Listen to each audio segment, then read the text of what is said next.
Police file.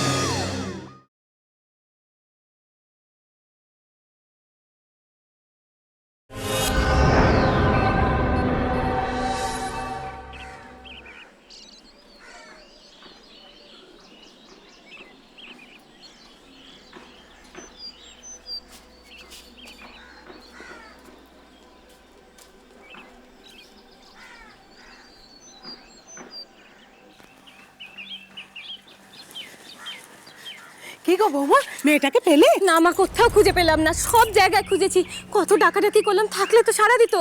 এই সাত সকালে মেয়েটা কোথায় গেল বলো তো? আমি ঠিক বুঝতে পারছি না।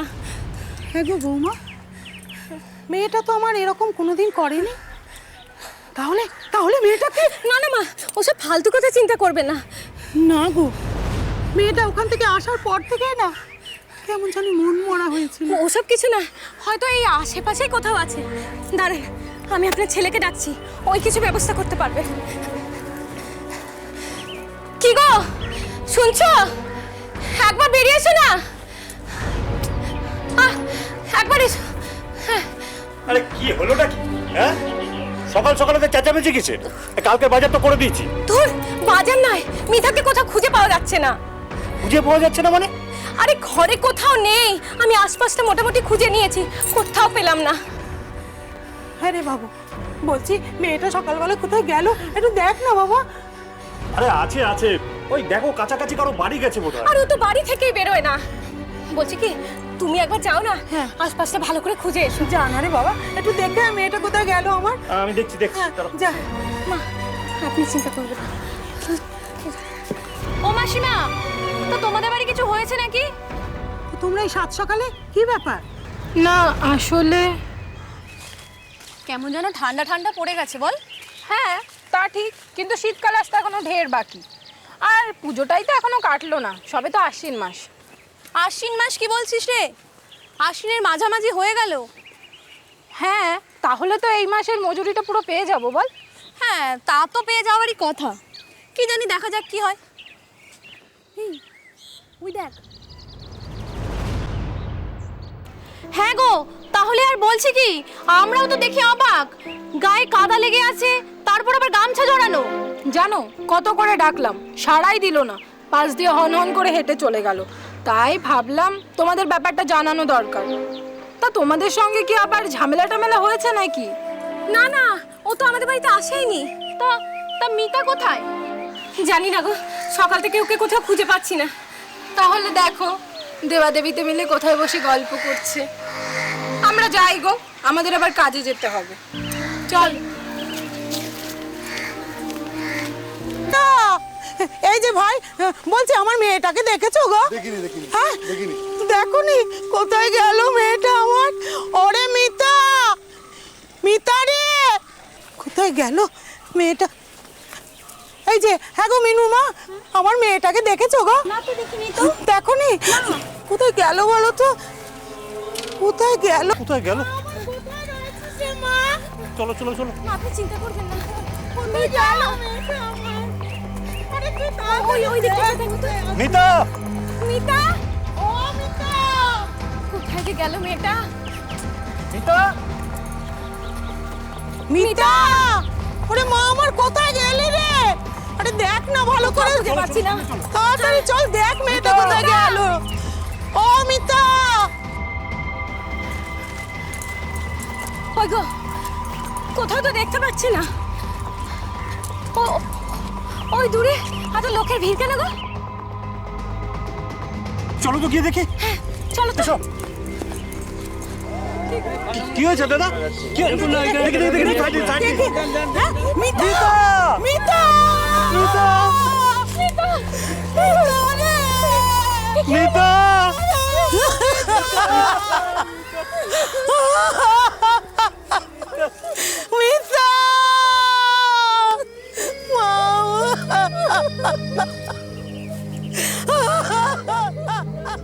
আমরা মুখে যতই বলি না কেন যে আমাদের সামাজিক অবস্থান বদলেছে, নারী পুরুষের এখন সমান অধিকার, কিন্তু তা সত্ত্বেও আজও মেয়েদের বিয়ের জন্য দেখা হয় তার রূপ এবং তার পরিবারের অর্থনৈতিক ক্ষমতা, তার গুণ বা তার শিক্ষা নয়। এমনই এক ঘটনা আজ আপনাদের সামনে তুলে ধরবো, শুধুমাত্র আপনাদেরকে সচেতন করার উদ্দেশ্যে। আজকের এই পর্বটি দেখলেই আপনারা বুঝতে পারবেন যে মেয়েদের সামাজিক অবস্থান এখনো বদলায়নি। আজও কোনো পরিবারে যদি মেয়ে জন্মগ্রহণ করে আর তার গায়ের রং যদি কালো হয়, তাহলে তার পরিবার চিন্তিত হয়ে পড়ে তার বিয়ের জন্য। আজকের এই পর্বটি মন দিয়ে দেখা দরকার এই কারণে যে এখনো কতখানি মানসিক পরিবর্তন দরকার আমাদের এই সমাজে। ঘটনাস্থল নন্দীগ্রামের 7 নম্বর জালপাই গ্রাম। একটা সচ্ছল চাষি পরিবারের মেয়ে মিতা, মাধ্যমিক পাশ, কিন্তু তার গায়ের রং কালো। তাই তার বিয়ে নিয়ে নাজেহাল তার গোটা পরিবার।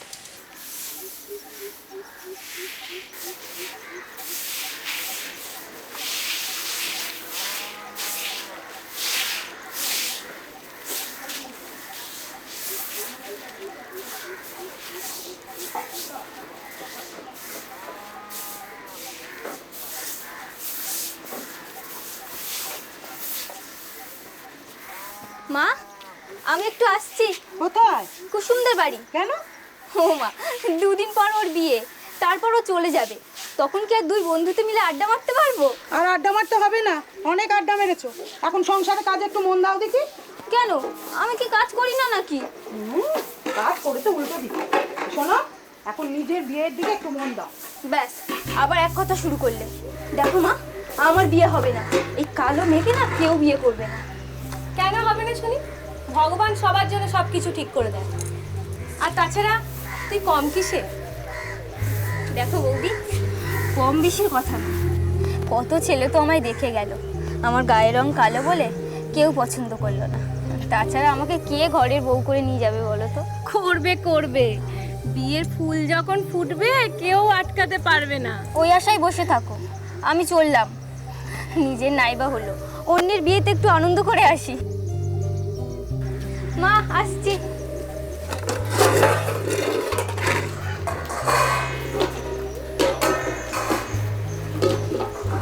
দেখলে বৌমা, মেয়েটা কাণ্ড দেখলে? মা, আপনি ওর বাইরেটাই দেখলেন, ভেতরে ভেতরে ও নিজেও কষ্ট পাচ্ছে, আর সেটা আমাদের কাছে লুকোচ্ছে। বুঝি গো বৌমা, বুঝি। কতগুলো ছেলে তো ওকে দেখে গেল, কেউ তো পছন্দ করলো না।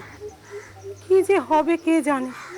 আপনি এত চিন্তা করবেন না, দেখবেন ওর খুব ভালো ঘরে বিয়ে হবে, খুব সুখী হবে ও। ওই কথায় আছে না, এই সবুরে মেয়া ফলে। হলেই ভালো মা।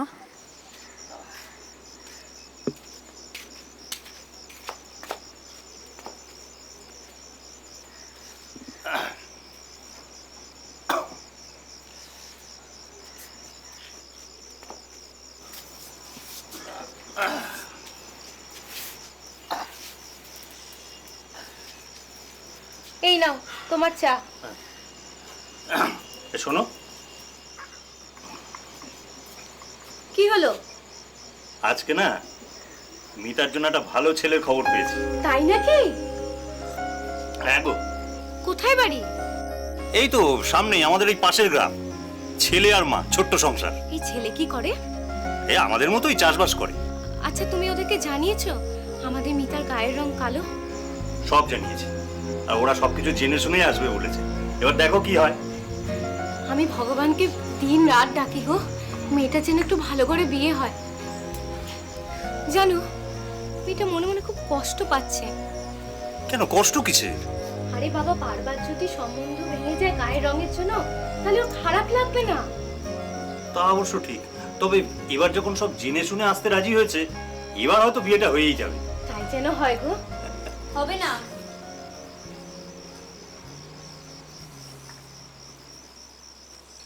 তুই বেকার চেষ্টা করছিস দাদা, তোর এই কালো বোনকে কেউ বিয়ে করবে না।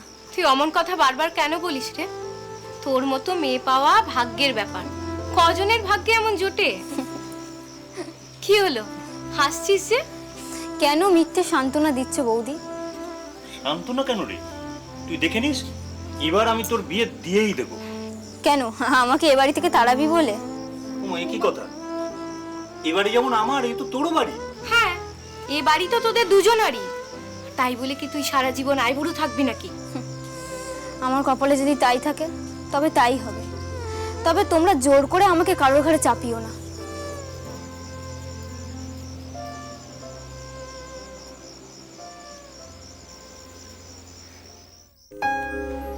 যান, ওকে ঘরে নিয়ে যান। আমার যা দেখার দেখা হয়ে গেছে। যাও মা, তুমি ঘরে যাও। চল। দিদি, আপনি দাঁড়িয়ে কেন? বসুন না। ঠিক আছে ঠিক আছে।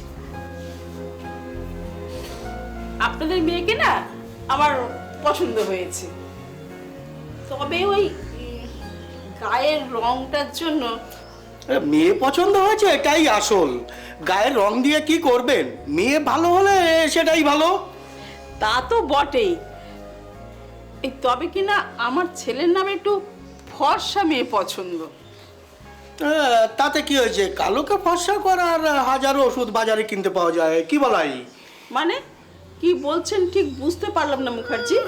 মানে ওই টাকা না, ওই দিনা পাওনার ব্যাপারটা আর কি, কি বলাই? ঠিক বললাম তো?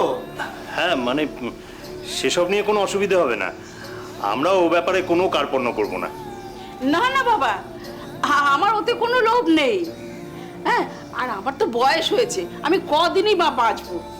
যা দেবেন সে তো আপনার বিয়ে জামাই ভোগ করবে। তা তো বটেই, তবু যদি কিছু আমাদের বলেন একটু সুবিধা হয় আর কি। না মানে আপনার মেয়ের যা গায়ের রং, তা ঢাকতে মোটামুটি হরিদাসের গয়না তো লাগবেই। না না না, ও আপনার মেয়েরই থাকবে। আসলে লোকজন তো অনেক আসবে, তারা যেন একটু ওই গা ঢাকা গয়নাটাই দেখে আর কি। ঠিক আছে। আর আমার তো ওই একটাই ছেলে, তো বাড়িতে প্রচুর লোকজন আসবে, খরচাপাতি বেশ ভালোই আছে। তাই বলছিলাম কি নগদ আর কি এই 2 লাখ মতো। হ্যাঁ হ্যাঁ হ্যাঁ, দিয়ে দেবে দিয়ে দেবে, কি বলাই? হ্যাঁ হ্যাঁ মানে আসলে না না বাবা, আমি জোর করছি না, আপনারা সব দিক বিচার বিবেচনা করে তারপরে সিদ্ধান্ত নেবেন। আসলে শুনলাম তো এর আগে তো অনেকেই দেখে গেছে। শুনছো? আমি একটু আসছি। হ্যাঁ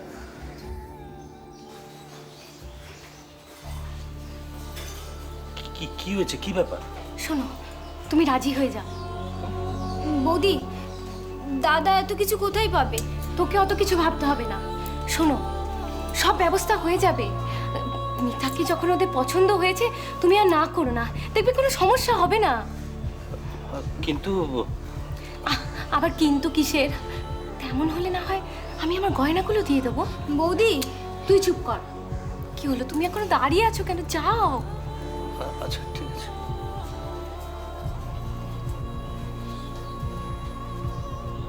আচ্ছা তাহলে আপনারা যেমন বলছেন তেমনই হবে।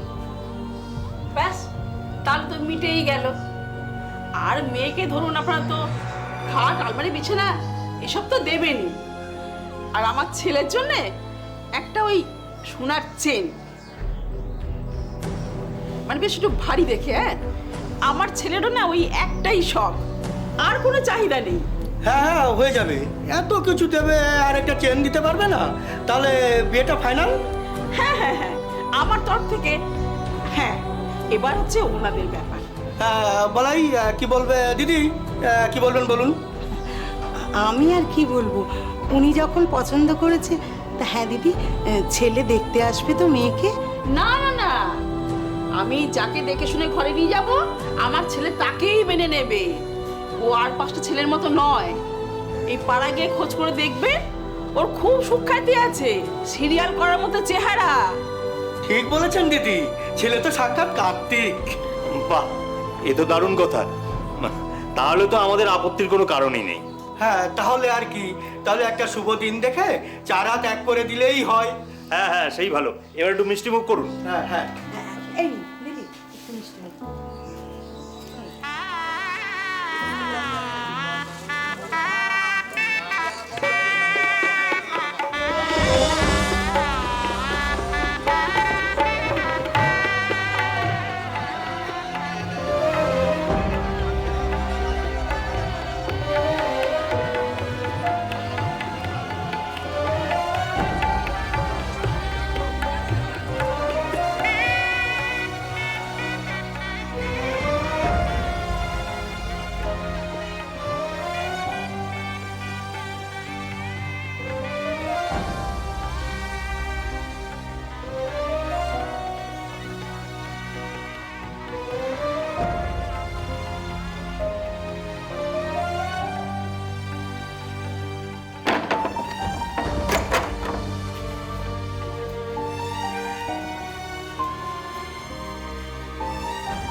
শুনছেন? আপনার কি শরীর খারাপ লাগছে?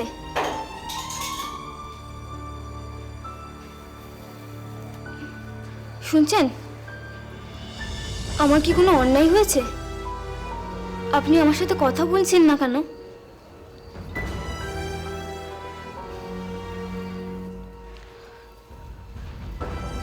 শুনছেন? ঘুমিয়ে পড়লেন নাকি? সরে যাও, তুমি আমাকে একদম ছোবে না। আর ছোঁয়া তো দূরের কথা, তুমি আমার কাছেও ঘেসবে না। কেন? কি করেছি আমি? কি করেছো? নিজেকে কোনোদিন আয়না দেখেছো? শালা জ্যান্ত কালী কোথাকার। কেন, ভুল কিছু বলেছি? তোমাকে দেখে না আমার ঘেন্না লাগছে, ঘেন্না। শালা আমার কতদিনের শখ ছিল যে আমার একটা ফর্সা লাল টুকটুকে বউ হবে, তখন না কোথা থেকে একটা জ্যান্ত ভূত চলে এসছে। আপনি এখন আমাকে এইসব কথা বলছেন? আমি তো জোর করে আপনার বাড়িতে আসিনি। আপনার মা আমাকে পছন্দ করে এনেছেন। আমার মা অন্ধ হয়ে গেছিল, অন্ধ। আর না হলে তোমরা আমার মাকে ওষুধ খাইয়ে বশ করেছিলে। যখন তোমাকে আমি দেখেছি তখন তোমার কিছু করারই ছিল না। কিন্তু এখন তো আর কিছু করার নেই।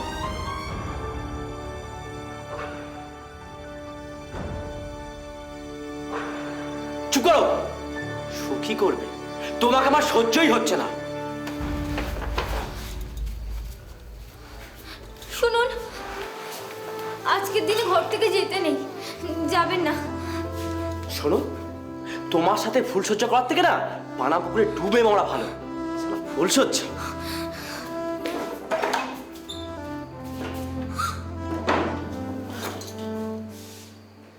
শুধুমাত্র তোমার জন্য আমার জীবনটা একেবারে শেষ হয়ে গেছে। কেন? আমি কি করলাম? আর তুমি জিজ্ঞাসা করছো?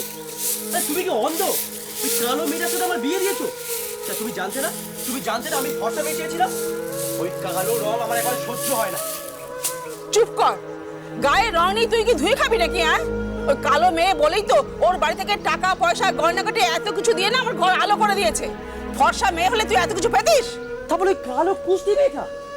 শোন বাবা, শোন, একটু মানিয়ে নে। দেখো মা, ওকে আমি আমার বউ কোনোদিনও মানবো না। ওর সঙ্গে যদি তোমার সংসার করতে হয় তুমি করো, আমি নয়। শোন বাবা, শোন। উফ, আমি যখন কি করি। এই যে তোর জন্য না ছেলের কাছে আমাকে আজকে অতগুলো কথা শুনতে হলো। আমার জন্যে? তা না তো কি, তোমাকে ঘরে এনেছি বলেই তো। কিন্তু তার জন্য কি আমি দায়ী? আপনি নিজে তো আমাকে পছন্দ করে এনেছেন। ছাই পছন্দ হয়েছে। তোর বাড়ি থেকে এত কিছু না দিলে আমার অমুর সঙ্গে তোর বিয়ে দিতাম? এখন তো দেখছি তুই আমার গলার কাঁটা হয়ে গেছিস। ভগবান, কি যে করি। হরি হরি হরি হরি, তুমি রক্ষা করো প্রভু, তুমি রক্ষা করো।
সে কই?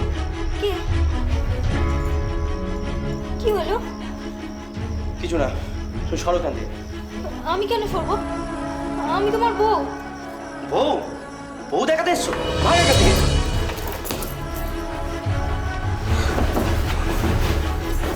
এই শোন, এবার থেকে তুই এখানেই থাকবি।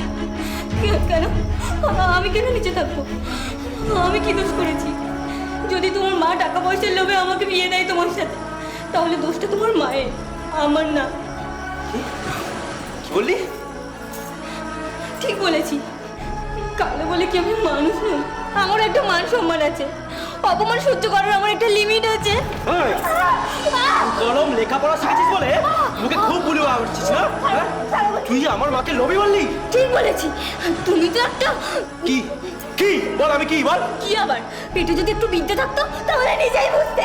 কি তোর এত বড় সাহস, তুই আমাকেও এই বলবো তোকে, এই বলবো তোর এত বড় সাহস, হ্যাঁ? শুধুমাত্র গায়ের রং কালো বলে মিতাকে তার স্বামী মেনে নিতে পারে না। এছাড়াও মিতার স্বামী অমল ক্লাস 8 পাস আর মিতা মাধ্যমিক পাস।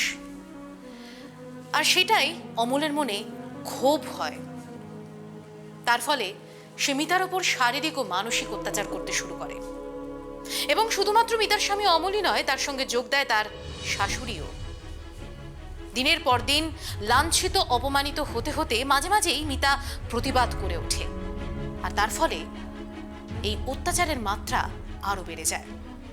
শুধুমাত্র বাড়ির লোকজনের কথা ভেবে সবকিছু মুখ বুজে সহ্য করতে থাকে মিতা।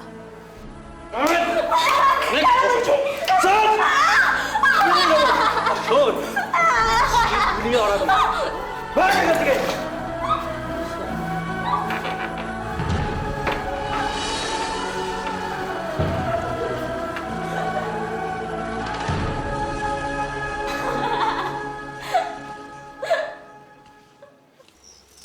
আরে বলাই, মেয়েটাকে গিয়ে একটু দেখে আয় না বাবা, ওর জন্য খুব চিন্তা হচ্ছে রে। হ্যাঁ গো, আমারও কদিন মনটা খুব খচখচ করছে। আরে তোমরা মিথ্যে চিন্তা করছো, আমার সাথে কথা হয়েছে ফোনে, সব ঠিক আছে। তবে আমাদের মিতা যেমন মেয়ে, ও সব জায়গায় মানিয়ে নিতে পারে। তা ঠিক বলেছে বৌমা, কিন্তু তাতে তো আমার ভয় গো। ও যা মুখ চোরা, মুখ ফুটেও কিছু বলবে না, সব সহ্য করবে। আরে বাবা তুই যা না, একটু গিয়ে ওকে সামনাসামনি দেখে আয় না। এ মা, আমার হাতে এখন সময় কোথায় বলো তো? এ সময় মাঠে কত কাজ, তার চেয়ে বরং তুমি যাও না, দেখে এসো। আমি? হ্যাঁ মা, তাই বরং ভালো হবে, আপনিই যান একবার, আমি বরং এদিকটা সামলে নেব। কিন্তু আমি গেলে ওরা যদি কিছু ভাবে? তাও ঠিক, আপনি বরং আমাদের জমি থেকে কিছু সবজি নিয়ে যান, আর তুমি একটু ওই পুকুর থেকে বড় মাছ ধরে দিয়ে তো। হ্যাঁ ঠিক আছে। মা দেখবেন ওরা এগুলো পেলে খুব খুশি হবে। হ্যাঁ মা, তুমি তাই করো। তাহলে কাল সকালেই আমি ওর বাড়িতে চলে যাই। বেরো এখান থেকে। বেরো এখান থেকে। বেরো এখান থেকে। একদম আমার ঘরে আর ঢুকবি না, একদম না। কি রে, কি হয়েছে? দেখলা, এই কালো ভূতটা আমার সাথে পিরিত করতে আসছে, পিরিত। তাই নাকি? এই মেয়ে, তোমাকে বলেছি না তুমি ওর ধারে কাছে ঘেসবে না। কেন ঘেসবো না? কি দোষ আমার? আমার গায়ের রং কালো বলে? কালো বলে কি আমি মানুষ নই? তাছাড়া আমি কিসে কম যাই? আর পাঁচটা মেয়ের থেকে আমি কিসে কম যাই? আমি পড়াশোনাও জানি, তবু কেন বারবার আপনারা আমাকে অপমান করেন? শুনলে মা, শুনলে ওর বুলি শুনলে? আমি আপনাদের সাথে এইভাবে কথা বলতে চাই না, কিন্তু আমারও তো একটা ধৈর্যের সীমা আছে। আমাকে যদি এতই দেখতে খারাপ, এতই আমি কুৎসিত, তাহলে কেন আমাকে পছন্দ করে আনলেন? কেন আমার জীবনটা শেষ করে দিলেন? দেখলে মা কেমন কথা শোনালো? তবে এর জন্য তুমি দায়ী। তুমি যেরকম ওকে আমার বউ করে এনেছো, আর এর ফল তুমি ভোগো। আমি কিন্তু ওকে কোনোদিন আমার বউ বলে মেনে নেবো না। বাবু, ও আমাকে ভোগাবে, আমি ওকে এমন ভোগাবো না যে পালাতে পথ পাবে না। হাহ!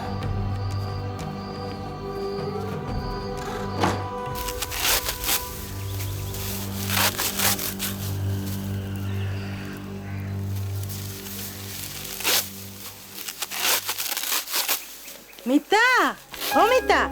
এ কি মা, তুমি এখানে? কেন রে, এখানে আসতে নেই বুঝি? আরে ব্যাগ দুটো ধর। উফ, টানতে টানতে আমার হাত ব্যথা হয়ে গেল বাবা রে। বাবা, এ কি এত সব আনতে গেছো কেন? তাতে কি হয়েছে? তা হ্যাঁ রে, জামাই বেয়ান কেউ বাড়ি নেই বুঝি? ও কাজে গেছে, মা ঘরেই আছে। তা হ্যাঁ মা, তুই ভালো আছিস তো? কেন, কি হয়েছে?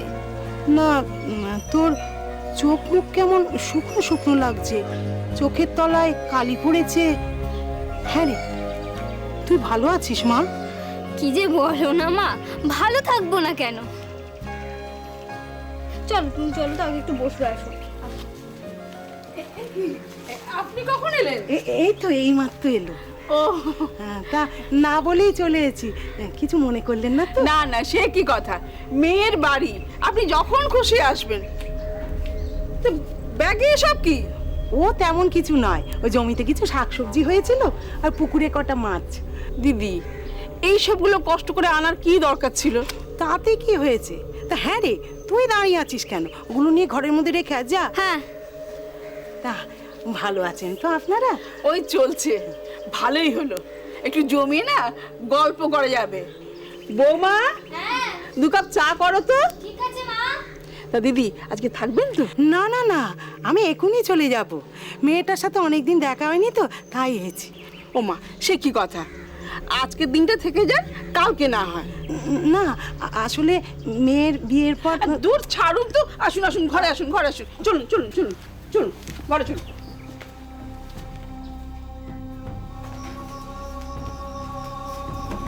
এই, তোর মা এগুলো কি এনেছে? তাতে কি হয়েছে? তাতে কি হচ্ছে মানে? হ্যাঁ, তুই নিশ্চয়ই আনতে বলেছিস। তুই নিশ্চয়ই বলেছিস যে তোকে আমরা খেতে দিই না, বা তুই এখানে খেতে পাস না। আমি কেন ওসব বলতে যাব? ওই, তোকে না আমার ভালো করে চেনা আছে, আমাদেরকে বদনাম করার জন্যই তোর মা এগুলো এনেছে। বদনাম? যার নাম থাকে বদনাম তো তার হয়। তাছাড়া তোমার মা তো খুব খুশি হয়েছে, তুমি এত রাখছো কেন? এই, শোন, আমি সব বুঝি, আমাদেরকে অপমান করার জন্যই তোর মা এগুলো করছে। অপমান? এগুলো তোমার নোংরা মনের পরিচয়। সে বোধ তোমার থাকলে তুমি আমার সাথে এমন ব্যবহার করতে? ও, তোর মুখে খুব বুলি ফুটেছে না? তোর মা আসছে বলে মুখে বুলি ফুটেছে? সত্যি কথা বললে তো গা জ্বলবেই। তাছাড়া আমার কপালটাই খারাপ, নইলে তোমার মতো মানুষের সাথে ঘর করতে হয়। তোর খুব সাহস বেড়েছে না? তোর সাহস আজকে আমি ঘুচিয়ে দেবো।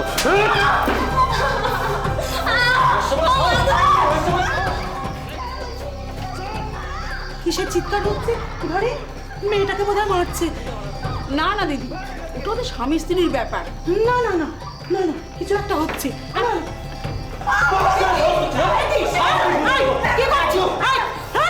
মেয়েটাকে মেরেছে, ছি ছি ছি ছি, আমরা কোনোদিন মেয়েটার গায়ে হাত তুললাম না, আর তুমি কি না? ওর খুব বার বেড়েছে, ওর সব বার আমি ঘুচিয়ে দেবো। কেন, কি করেছে? ও আমাকে অপমান করেছে। এই যে আপনিও তো কম জান না, একটা কালো মেয়েকে আমার গলায় ঝুলিয়ে দিয়েছেন, আর তারপর এইসব জিনিস নিয়ে যাই করতে এসেছেন এখানে। কিসব যাতা বলছো তুমি? আপনি চলে আসুন, ওদের স্বামী স্ত্রীর ব্যাপারে আপনি কেন নাক গলাচ্ছেন? আপনি কেমন মা, ছেলেটাকে এইভাবে প্রশ্রয় দিচ্ছেন? হ্যাঁ, দেখ দেখ বাবু, দেখ তোর শাশুড়ি আমাকে কেমন কথা শুনছে, দেখ। এই বুড়ি, এই, এখান থেকে চলে যা, নাহলে মেয়ের মতো তুইও কিন্তু মার খাবি। ছি ছি ছি ছি, হ্যাঁ, ছোট লোকের মতো কথা বলছে, দেখো। আমি ছোট লোক? দেখ তাহলে।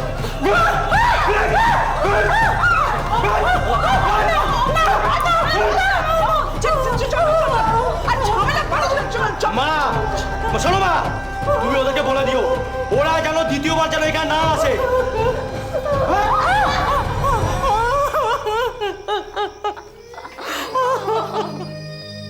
হ্যাঁ রে মা, আমি বুঝেছি তুই ভালো আছিস।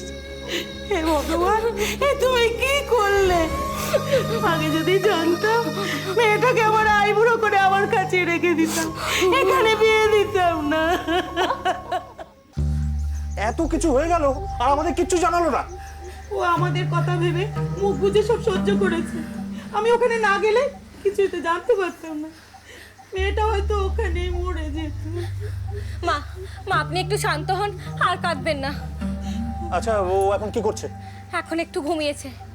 ইস, মেয়েটার ওপর কি ঝড়টাই না গেল, আমরা কিছুই জানতে পারলাম না। কি করে জানবো বলো? না না, আমি আজই থানায় যাব। শোন বাবু শোন, বলছি থানা পুলিশ করতে হবে না, হ্যাঁ, ওতে 5 কান হবে। তাহলে এত সহজে ওদের ছেড়ে দেবো? কি লাভ বলতো, এদিকে মেয়ের জীবনটা বদলে যাবে। না না, থানা পুলিশের দরকার নেই, তার থেকে মেয়েটা এখানে আছে, থাকুক, তবু তো আমার চোখের সামনে থাকবে, তবু তো মেয়েটা আমার বেঁচে থাকবে রে। মা একদম ঠিক কথা বলেছে, অনেক হয়েছে, আর না, মিতাকে আর ওখানে যেতে হবে না। তোমরা যা ভালো বুঝো করো। কি করি বৌমা মেয়েটাকে নিয়ে? কাঁদবেন না, আপনি একটু শান্ত হন, সব ঠিক হয়ে যাবে, সব ঠিক হয়ে যাবে। তার মা বলছে যে কি ব্যাপার আমার মেয়েকে মারছো কেন, তখন তার মাকেও মারধর করে। এবার ওই দিন রাত্রে ওদের বাড়িতে কোনো রকম ছিল। পরের দিন নমিতার দাদা উত্তম ওর খবর পেয়ে ওর বাড়িতে গিয়ে মাকে এবং বোনকে নিয়ে চলে আসে। সংসার আর করা হলো না মিতার। তার বৈবাহিক জীবনের সব স্বপ্ন ভেঙে চুরমার হয়ে যায়। এরপর সে তার পরিবারের সঙ্গেই থাকতে শুরু করে। সবকিছু ঠিকঠাকই চলছিল, মিতাও তার স্বাভাবিক জীবনে ফিরে আসছিল। কিন্তু 2015 সালে 23শে সেপ্টেম্বর তার জীবনে ঘটে যায় এক মর্মান্তিক ঘটনা। নদীর পাড় থেকে মৃত অবস্থায় মিতাকে পাওয়া যায়। তার দাদা বলাই মিতার স্বামী অমল এবং তার মায়ের বিরুদ্ধে পুলিশের কাছে অভিযোগ দায়ের করে। পুলিশ অমলের মাকে গ্রেপ্তার করলেও অমল কিন্তু বেপাত্তা হয়ে যায়। এরপর পুলিশ জোরদার তদন্ত শুরু করে। চলুন চলুন চলুন চলুন। আরে আমাকে কোথায় নিয়ে যাচ্ছেন? কোথায়? আরে বাবা ছাড়ুন। আরে আমি কি জানি না, আমি কিচ্ছু করিনি। আরে ছাড়ুন না আমাকে।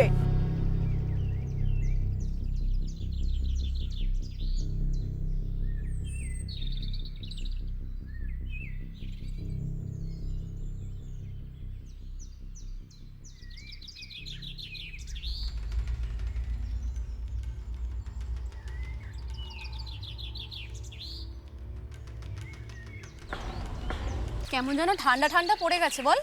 হ্যাঁ তা ঠিক, কিন্তু শীতকাল আসতে এখনো ঢের বাকি। আর পুজোটাই তো এখনো কাটলো না, সবে তো আশ্বিন মাস। আশ্বিন মাস কি বলছিস রে? আশ্বিনের মাঝামাঝি হয়ে গেল। হ্যাঁ, তাহলে তো এই মাসের মজুরিটা পুরো পেয়ে যাবো বল। হ্যাঁ, তা তো পেয়ে যাওয়ারই কথা। কি জানি, দেখা যাক কি হয়। ওর গায়ে যেন কেমন কাদা মাখা। এই নদীতে নেমেছিল নাকি? আমারও তো দেখে তাই মনে হচ্ছে।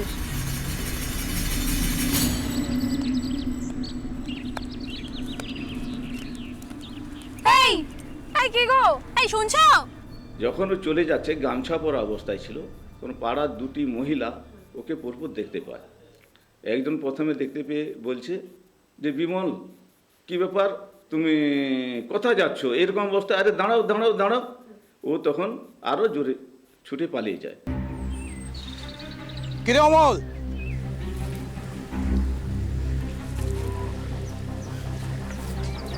স্যার আপনারা কেন কি ভেবেছিলি পালিয়ে যাবি? পালিয়ে যাব? কিন্তু স্যার আমি তো কিছু করিনি। কিছু করিস নি তাহলে বউটা কি এমনি এমনি মারা গেল? আর কি করেছিস না করেছিস ওসব থানায় গিয়ে দেখবো। যান গিয়ে ধরে নিয়ে আসুন।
দেখলেন তো, শুরুতেই বলেছিলাম একটা মেয়ের সামাজিক অবস্থানের কথা।